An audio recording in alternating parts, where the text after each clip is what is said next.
एक मोठी बातमी समोर येते। ही बातमी आपण बघूयात। पुणे शहरातील विविध चौकांमध्ये काँग्रेसकडून राहुल गांधींच्या स्वागतासाठी बॅनरबाजी केली जाते। काँग्रेसचे नेते राहुल गांधींचा आज पुण्यामध्ये छात्रों की गूंज हा कार्यक्रम होणार आहे।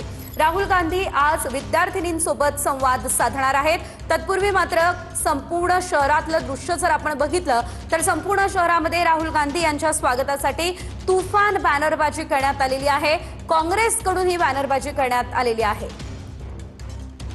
काँग्रेसचे नेते राहुल गांधी आज पुणे दौऱ्यावरती आहेत। छात्रों की गूंज या कार्यक्रमाच्या निमित्तानं तरुणीशी आज राहुल गांधी जे आहेत ते संवाद साधणार आहेत।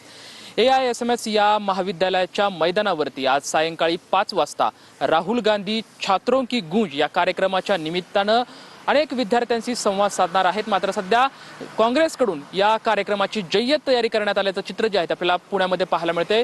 प्रत्येक चौकामध्ये प्रत्येक रस्त्यावरती मोठी बॅनरबाजी जी आहे ती आपल्याला पाहायला मिळते। मी सध्या पुण्यातील काँग्रेस भवन या परिसरामध्ये आहे। आपण बघू शकतो की काँग्रेस भवनच्या परिसरामध्ये रस्त्यावरती सारे बॅनरबाजी जी आहे ती केलेली या ठिकाणी आपल्याला पाहायला मिळते। कॅमेरामॅन सुशांत राऊत सोबत लक्ष्मण जाधव, ट्यून मराठी, पुणे।